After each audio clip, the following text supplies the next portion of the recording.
Selamat siang teman-teman, perkenalkan nama saya Stefanis Wibolo. Saya dari SMP Kristen Tindakan Silawang mendapatkan tugas dari sekolah untuk mewawancarai bagaimana sejarah Gereja Jago Lawang ini. Dengan nama Bapak siapa? Selamat siang, nama saya Pak Martin Sunaji, biasa dipanggil Pak Sun. Pak Sun sebagai apa di gereja sekarang? Saat ini saya sebagai asisten imam. Asisten imam itu membantu Romo dalam penerimaan sakramen Komuni Kudus, lalu mengunjungi orang-orang yang sakit, juga memberi komuni. Itu juga saya. Saya ada tugas dari sekolah untuk mewawancarai tentang Gereja Jago ini ya Pak. Ya. Saya ingin mengajukan beberapa pertanyaan kepada Pak Sun. Bagaimana sih sejarah berdirinya Gereja Jago ini? Ya. Jadi diawali dengan gereja perdana yang sekarang sudah dibongkar. Itu didirikan pada tanggal 20 Januari 1918. Dan setelah selesai didirikan menjadi paroki pada tanggal 5 Desember 1927 dengan nama pelindung Santa Perawan Maria Tak Bernoda Lawang, dirayakan setiap tanggal 8 Desember. Tapi gereja perdananya sekarang sudah dibongkar, direnovasi.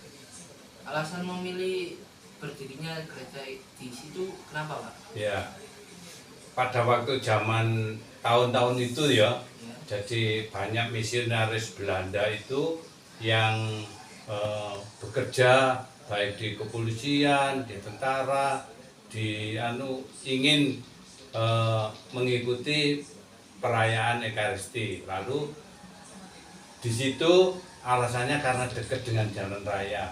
Satu. Yang kedua, di sekitar situ ada biara Buderan. Saat itu namanya Buderan Albano. Lalu yang kedua ada Yayasan Suster SPM yang sekarang menjadi sekolah. Dulu semua suster dan buder-buder itu orang-orang Belanda. Mereka itu juga butuh untuk ibadat hari Minggu, makanya dipilih lokasi di situ, di dekat dengan jalan raya. Lalu di sekitarnya ada biarawati yang kebanyakan masih orang-orang Belanda. Sekarang kondisi masa kini gimana ya Pak gerejanya? Atau masih difungsikan atau dialih fungsikan? Kondisi saat ini malah berkembang pesat dengan kemajuan umat, makanya mulai awal dulu gereja perdana sampai sekarang sudah renovasi 3 kali. Jadi yang pertama itu gereja perdana itu ya, yang pada tahun 1927 itu tidak menampung umat. Lalu ada gereja kedua namanya gereja Joglo, itu juga tidak menampung juga, dibongkar lagi. Kali yang terakhir yang ini yang di tepi jalan itu, nanti saya tunjukin fotonya. Sudah, ini yang terakhir karena tidak bisa direnovasi lagi karena tanahnya sudah habis semua. Jadi ini gereja yang terakhir dengan kemampuan umat sekitar sekali misa bisa 1000 orang. Masa kejayaan pada tahun berapa ya Pak gereja itu dibangun? Dibangunnya sejak dulu tahun 1918 itu, lalu ada renovasi sampai 3 kali ini. Ya, lalu yang terakhir ini pada tahun 1985 yang terakhir ini diresmikan.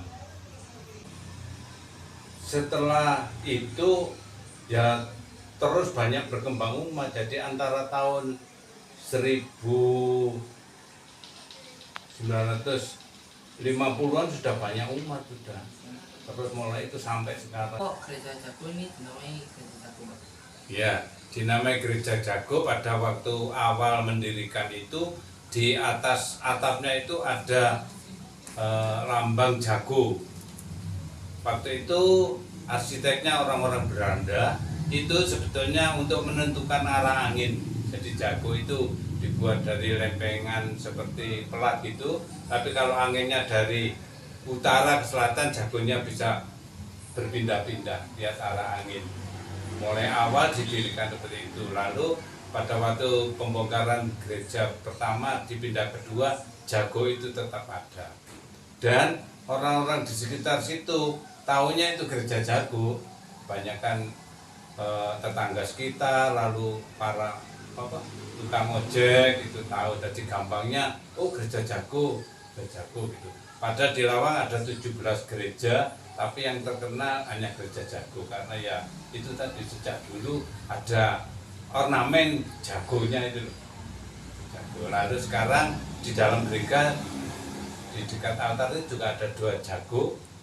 Jago yang berhadapan-hadapan sedang berkokok. Itu melambangkan bahwa menunjukkan untuk ini pada waktu Santo Petrus menyangkal 3 kali itu loh, ayam berkokok. Nah, itu ada hubungannya dengan Injil memang.